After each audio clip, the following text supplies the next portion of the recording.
Welcome to the Know. I'm Ashley. I'm Adam. I'm Mika. Hope you guys are enjoying your holiday break. Yay! In case you can't tell, this is pre-recorded. As 2017 comes to a close, no doubt this was a huge year for Nintendo Switch. The hybrid console sold more than 10 million units already. Initially, they, I think, had projected for it to sell around that in its first entire year, and it's already sold through it, which is crazy. Nintendo is now projecting to sell 14 million units in its first year. Meanwhile, the lineup of games, by pretty much any measure, has been absolutely stellar. 2 games of the year contenders, a solid lineup of exclusives, it's sweeping awards. Doing great. Right. So it's worth asking, did the Switch have the best launch year ever? Let's find out! Let's look at some consoles over the last 20 years and their highest rated games from their first year of existence. Okay, well, first let's talk about the Switch itself, which launched March 3rd of 2017. It's got 2 of the highest rated games ever for a console's first year, and those would be, obviously, Breath of the Wild and Super Mario Odyssey. Wait, what? Those 2? What a surprise! Right? But the Switch also followed up that with some great games and a lineup of exclusives that includes Mario Kart 8 Deluxe, Mario plus Rabbids Kingdom Battle, Xenoblade Chronicles 2, and Splatoon 2. I'm only gonna half count Mario Kart 8 Deluxe. That's true, because it's kind of a reboot of Mario Kart 8, but it's yeah, deluxe. it's like a re-release with all the DLC included. So yeah, I'm gonna half count. Yeah, all right, half but all in all, it's really, really strong first year lineup for the Switch. So, all right, let's now compare it to other consoles and see if any of them did better. All right, so Switch, Legend of Zelda Breath of the Wild, that got a 97% on Metacritic. Super Mario Odyssey, also 97%. Mario Kart 8 Deluxe took a 92%. Shovel Knight Treasure Trove, fantastic game, by the way. If you haven't played that yet, you should pick it up. It got a 91%. Mario plus Rabbids got an 85% and was one of the surprise hits for the Switch this year. So I good. think no one expected it to be as good as it is. Xenoblade Chronicles 2 got 84% and Splatoon 2 83%. Those are solid numbers. Those are very solid numbers. And keep in mind, these are like Metacritic scores. These are a look at just the consensus of how the games are being received critically. It doesn't necessarily dive into how they're doing commercially. But as far as we can tell, everything on Switch is doing real great commercially. Yeah. I know Mario Odyssey and Breath of the Wild each sold like 5 million units. Splatoon 2, which is one of the still building Nintendo franchises, sold at least 2.5 million. They're doing crazy numbers as far as percentages of people who are buying the games. Right. First, let's look at some other current gen systems. Yes. So this generation's current champion, the PlayStation 4, has had a boatload of good games, but A full boatload. a whole boatload, or like a yacht load? A metric yacht load? A metric yacht load, but how many quality titles of this metric yacht load did it crank out in its first year? Turns out, First year. not a lot. Bloodborne? Nope. That year 2? No, Nope. no, that Shit. was that Yep. was not year 1. Nope. Last of Us was a remake. Yep. Yeah. Yep. So keep Call of guessing? Duty. Well, I mean, come on. Come That's on. every year. All right. It's fine, it all counts right. though. It was there.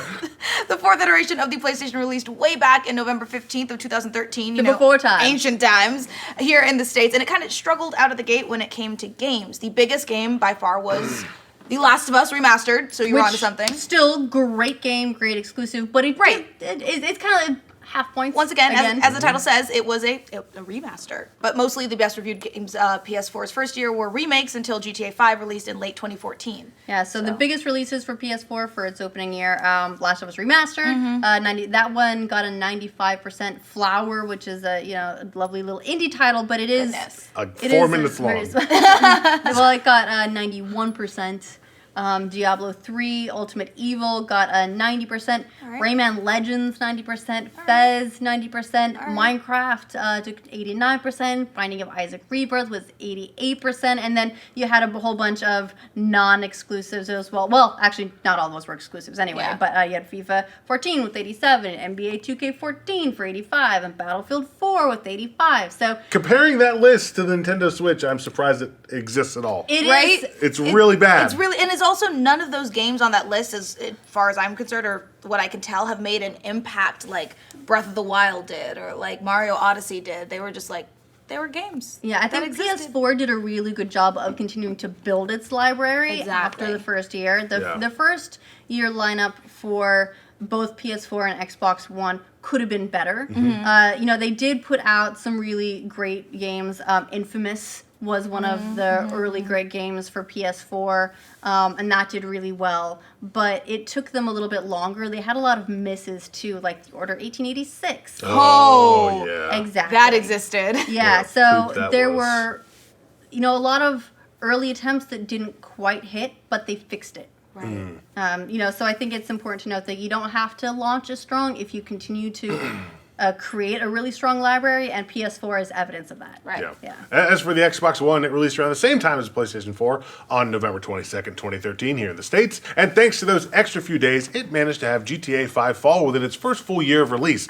Which really helped because it didn't have another game in the 90s as far as Metascores went during its first year. What, you're saying that Rise didn't do well? I was about to mention that awful love that game. game. My goodness. The Xbox One has been plagued by a lack of exclusives, and we definitely saw that in its first year. Yeah, in terms of games and scores, we have GTA at a 97, FIFA 14 at 88, Minecraft 88, Guacamelee, forgot about Guacamelee. Guacamelee, great game, but again, most of these aren't exclusive. You don't Right. like They're luchador themes, or they're just some of the big titles that came out Yeah, on the platform. that was an 88, Middle Earth, Shadow of Mordor 87, NBA 2K14 86, Titanfall 86, Forza 86, Diablo 3 86, Tomb Raider Definitive Edition 80, lots of 86s. Lots of 86s. But- they all came they were perfectly acceptable, good games. Yeah. But they didn't have a lot that blew people's minds. I mean, those are the exclusives didn't get that high. That's why they didn't make that list. You get Rise, it's Quick Time Event Simulator. Quick sad story, Rise Son of Rome, first game I played on the Xbox One. Isn't that sad? Yeah, Is that I think- painful? It looked nice at the time. And then that's what it had Yeah. going for it. Yeah. Yeah. That's fine. And Xbox One's put out some great exclusives since then. Cuphead, one of my favorite games of this year. Solid game. They canceled others like Scalebound. But they've continued to be plagued. So I think where PS4's story is building a strong library over time, not necessarily having one right there at the start, but building one. Xbox One is the other side of that, where it just hasn't got as strong as it could be, I think. And then there's the Switch story over on the other side, which is it launched with these crazy, strong, wonderful performing games, and its story will be, can it keep it up? Right. I hope that the story of the Switch is it just keeps on going. All right, so that is for the contemporaries. That's a look at their launch libraries. Again, those aren't necessarily exclusives. That's just the best rated games that came out on those consoles within their first year. So now let's look at a few consoles that had strong lineups during their first year and other ones that maybe didn't. Some of the older consoles. The Nintendo 64 released back in September 26, 1996. Oh Yeah, my but when did the goodness. Green Donkey Kong version launch? Because that's what matters. I was 6 years old. Everyone remembers that it launched with Super Mario 64, an all-time great. But its first year also saw classics like GoldenEye. It Okay, also had yeah. Wave Race 64, amazing. Oh. Blast Corp, which was weird but awesome, and Star Fox 64. Not a bad first year. Not at all. Also, Yeah, it is a shorter first year Yeah, lineup, yeah. but still pretty strong. take a shot every time a Nintendo 64 game has the word 64 in the title. You're gonna go to the Die. hospital. Just die. Go Yeah. to the hospital. Well, for their launch line, we have GoldenEye came in at 96%. Wow. I mean, that game, by the way, does not hold up. No. But Terrible. it was revolutionary when it came out. 96 of the time. Yes. Probably not 96 now. Mario, We don't 60 adjust for inflation. No. Mario 64, which I would still give a 94%. It was a To great this day, game. a great game. Wave Race 64 came in at a 92%. Blast Core came in at a 90, and Star Fox 64 at an 88, which I would rate a 102 in my heart.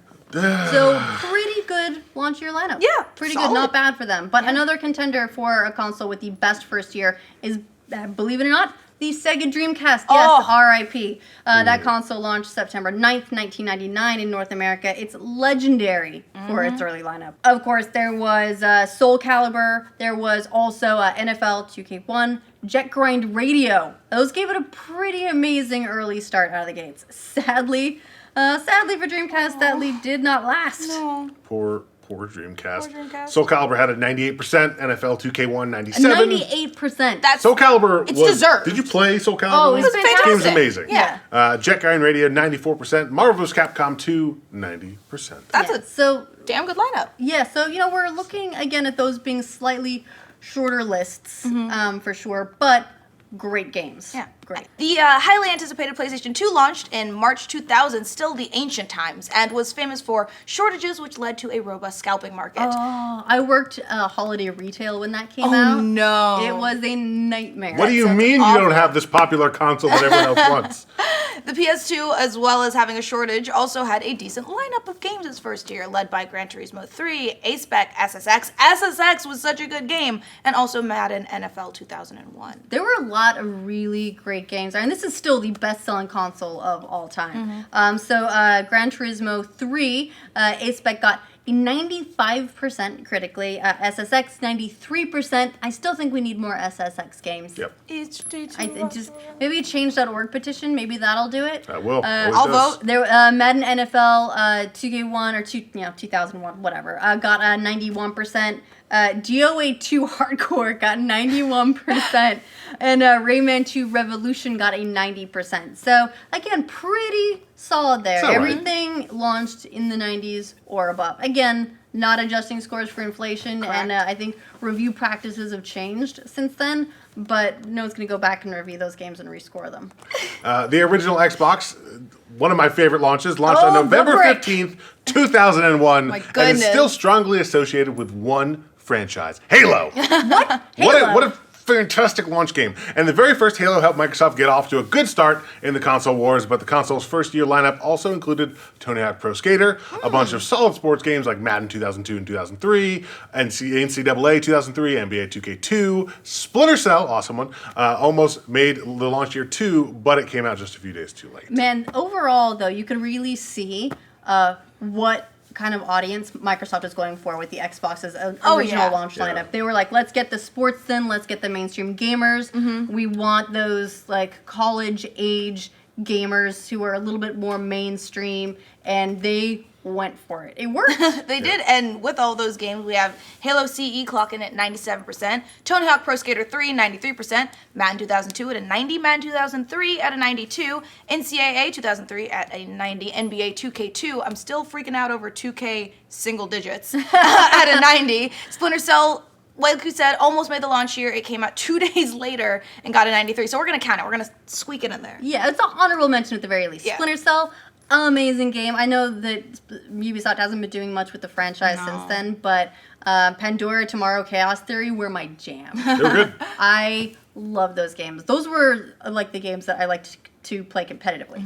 They were so great. Was that the first game where you could hang? I guess Spider-Man would be the first game where you could hang upside down from the Oh ceiling and man, kill right, someone. yeah. hanging I guess in Spider-Man you're not killing anyone, but yes. But then the GameCube, Yes. another one of my favorite So good. consoles of all It was time. the first console you could take on the go, technically. Had It had a handle. And a That's handle. right. Like that's all you needed. That's all anyone needed all this whole time was a handle. It is famous for having a really great early lineup. Again, it's one of those stories of can it last? And with GameCube, it never quite got a foothold. But the first year games lineup was great. The console launched November 19th, 2001, at least in North America. And its first year included Metroid Prime, Super Mario Sunshine, Yes. Smash Melee, Yes. which, oh my god, is still being played. Star Wars Rogue Squadron 2. Yes, and for me. several more. It was a really, really strong launch year. I know that Final Fantasy Crystal Chronicles and Zelda Four Swords did not make the first year, but they still get honorable mentions from me because of the link cable and being able to use the The Game Boy link and everyone cable. could play with their Game Boy. Also, the discs were so cute. But also very inconvenient. Yes, very inconvenient. I lost them constantly, but they were so cute. Yeah. Metroid Prime came in with a 97. Which Sunshine. is very well deserved. I think Oh, that yeah. Metroid Prime was a huge shift for that franchise in a great way. Yeah. Super Mario Sunshine 92, Super Smash Bros. Melee 92, NFL 2K3 92, Eternal Darkness, by the way, one of the most wacky games ever. That got a 92%. Resident Evil got a 91%, Tony Hawk Pro Skater 3 a 91 as well, Pro Skater 4 a 91 as well, Star Wars Rogue Squadron, special place in my heart, Rogue Squadron 2 got a 90%, Madden 2003 a 92, NCAA Football 2003 a 91, NBA 2K2 90%, and Tiger Woods PGA Tour 2003 a 90%. Whew, that's a lot of games. That's a really strong. It's a great year. That's a really strong first year. But in the interest of fairness, we should also look. So we looked at some Nintendo there. We looked at some of the some of the more contemporaries. But I think it's worth paying attention to one of the strongest generations we've seen, which is not the one that we're on, but the last one. Right. The one that came before that, because that was a longer generation of consoles, and it was, I think for PS3, for Nintendo, for Xbox, it's some of their best lineups and their best consoles ever. The Xbox 360 hit stores November 22nd, 2005, and probably represented the high watermark for the console. Its first year saw a bunch of highly regarded games like Gears of War, Elder Scrolls IV Oblivion, and Ghost Recon Advanced Warfighter. Yeah, so Gears of War, which was a huge new franchise for them, it launched with a 94%. Elder Scrolls IV Oblivion, also 94%. Man, that game turned that Spectral Bloom all the way up. That was like the hot new thing. That's like when you rub Vaseline on the lens back in the days to just make everything real pretty. It was just like that. I managed to kill 2 Xbox 360s in one day with Oblivion. Oh, right. Wow. They also saw the launch of the Red Ring of Death. That's right. That was Great one of launch. the most popular Proud of games you. that console what was had. it, like 75% failure rate It or was a something like lot. that? I It was never really red high. ringed. I was very really, lucky. really bad.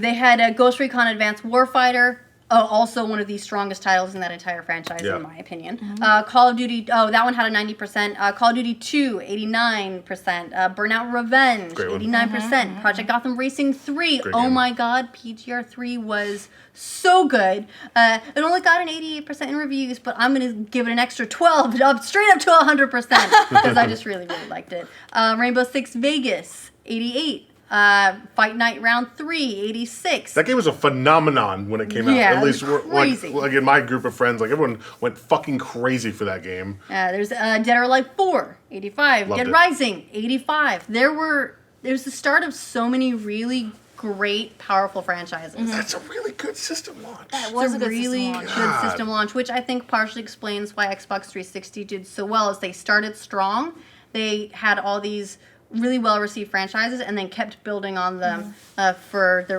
rest of the console's life cycle. Yeah.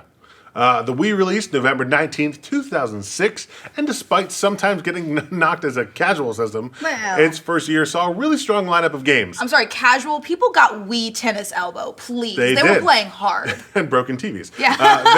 The headliners here are Mario Galaxy and Prince Zelda Twilight Princess, which just goes to show Nintendo can always count on some of its first-party IP for some great exclusives. So I think the real lesson here is if you put out a Mario and a Zelda year one, you're going to sell bonkers. Yep, because Mario Galaxy came in at a 97. Legend of Zelda Twilight Princess came in at 95. I'm going to give it my extra 5% to put it at 100. Yeah, okay. Resident Evil 4 on the Wii edition came in at 91. Metroid Prime 3 Corruption, 90. Zack and Wiki Quest for Barbaro's Treasure. Zack and Wiki, Yeah. you don't say.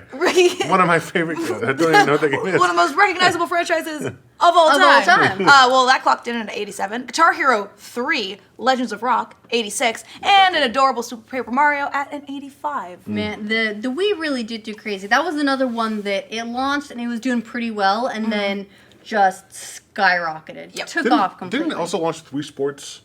Yeah. Which I don't yeah, think is that on that was list a- because that was maybe a- like a ratings wise. pack-in, But like and that was so- a system seller in itself because it used all like the new motion controls and things people were excited about. I mean, I remember like getting together, like friends coming over and everybody playing bowling and tennis together, and it was like a revolutionary thing, Yeah. like motion controls. Yeah. What? Yeah, it was a good little console, and it did feel a little bit like a one-trick pony to some Oh, degree. Like you 100%. got tired of it pretty quick. literally.